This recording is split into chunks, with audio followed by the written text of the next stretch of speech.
Tell me, what do you do to maintain a healthy lifestyle?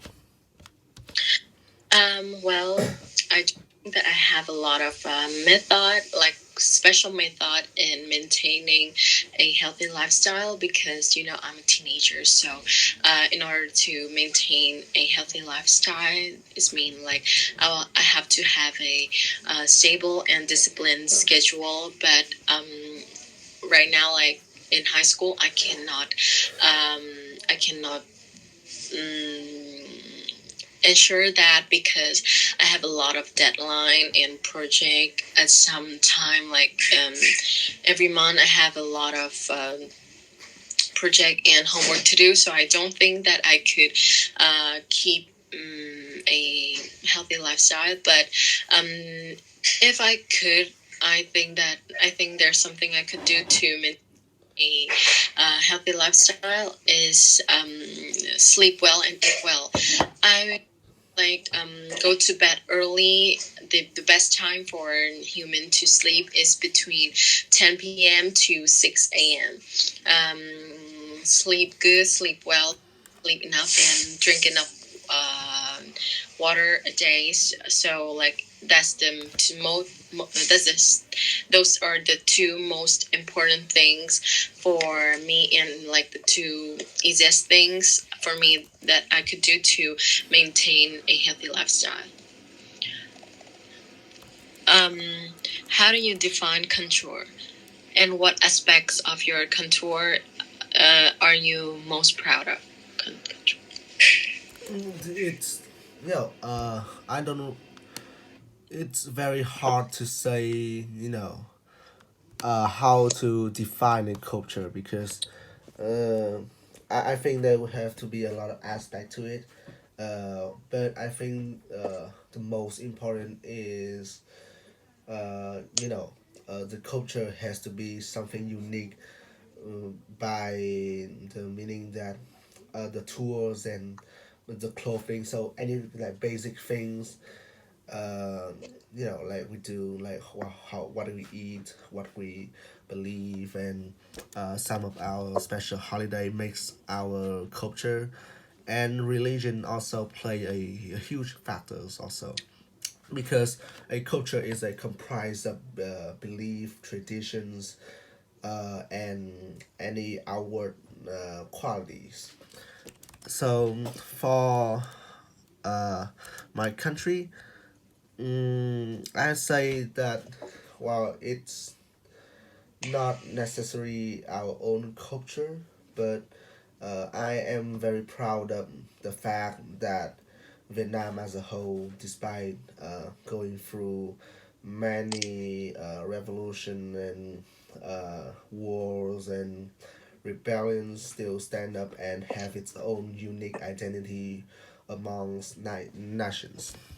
And the resilience is further emphasized when you know the fact that for about a millennial millennia or so, uh, we had been dominated by China, and any other country will likely be integrated or uh, by and being uh, you know influenced and almost completely lose its identity after that many years. But surprisingly, Vietnamese still have a strong relationship with their belief and their cuisine.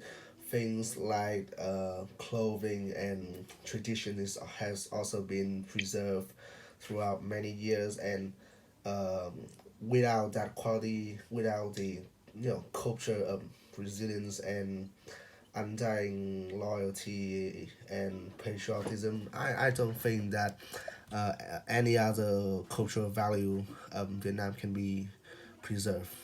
So yeah, how do you think stress affects one physical and mental health? Well, in my opinion, like I think stress have a big impact um, on people's physical and mental health. For like based on some study has shown that stress can literally affect on humans' physical health because stress is a uh, like mental issues and people that have to undergo stress, then they will have really um, they will be always depressed inside their mind and their soul. um, Maybe they will be happy on the outside, but inside of their mind they feel really desperate and miserable. And yeah, some people that have been through stress also say that um, when our mental health are bad because of stress, it could have a big negative impact on our physical health too. For example, we'll always feel so tired and exhausted and don't want to do anything. We could be more likely to catch a freeze um, uh, to catch a cold or become being sick. And that was all based on science. In the scientists had show it in some of their documents on I've read it on Google once. And yeah, so I think that stress have a lot of effects on human both physical and mental health. Can you describe a cultural event or tradition that is unique to your community? Uh, mm, uh, so I think, well, this is not necessarily a whole community, but I think it's worth mentioning that uh, one of the Vietnam most important culture and value is to respect the um, our ancestor. And so for a specific time in the year, some mostly the first day of a specific month, Vietnamese will prepare some fruits and give things like that to put into the altar to celebrate and kind of like thanks the ancestor for their foundation. So for example, my family, we will have such celebration in uh, right now is the March, right? So we in the in the first week of the month of March, we will visit the altar of our family, burn some incense. I don't really know it. Like that. It's a long red stick that you can burn to have a smoke things going on, and sends prayers and other you know those things down the line to express our thankful for them.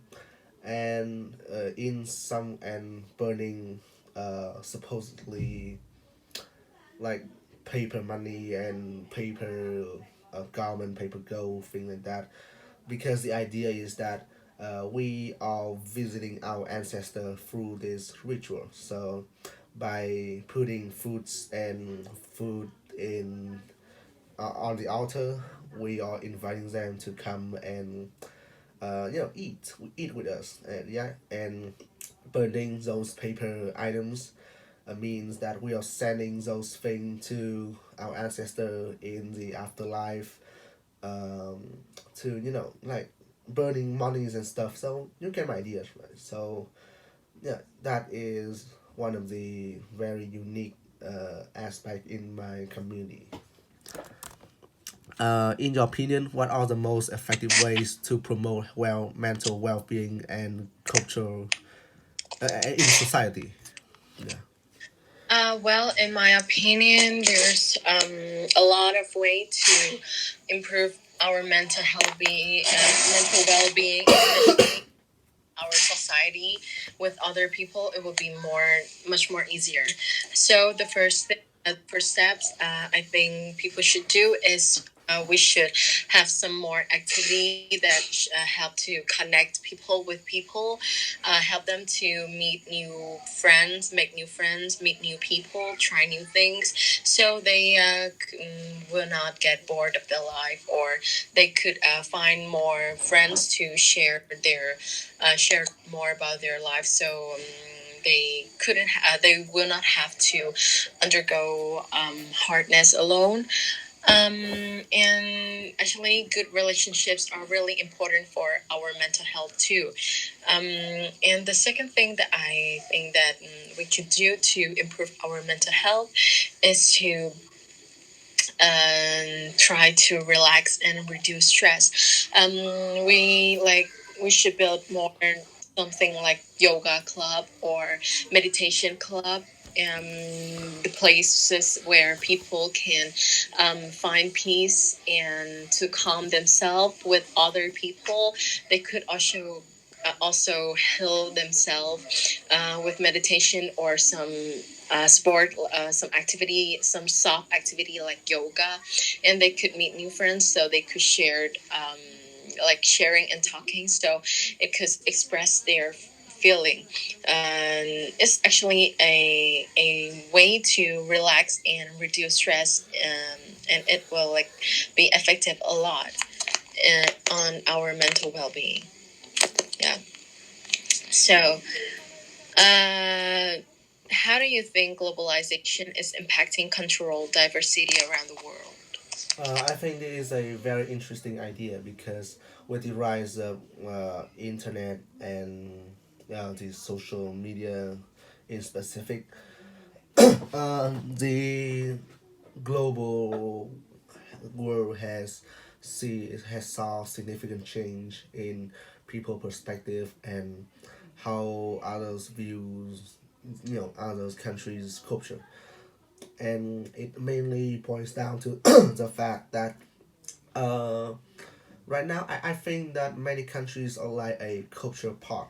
So for example in uh, America, like right, you can see they are a they are a myriad of different culture from like Mexican, European, of course, Asian, specifically Chinese, and Japanese culture. So it's it reflects the fact that um, through social media, people are people can uh, understand and learn about other culture, which promote the cultural diversity and visual advertisement, to to that country. And I think it's a good thing that the the rest of the world know about your history and your culture, so everyone can appreciate that, can appreciate each other. But on the other hand, it makes it's create a new generation that it's more like they prefer the other culture than their own culture. For example, in Vietnam, I've seen a lot of people saying things like, "I wish I was born in Japan." I wish I was American. Things like that. So, they generally uh, want to be another nation, have another nationality, and instead of their innate countries, and it makes that the new generation doesn't appreciate their local culture and from time, and maybe like the next 100 years or so, many countries will likely to be just a remnant of what it used to be, because the new generation doesn't want to preserve their own country's cultures and aspects. So yeah.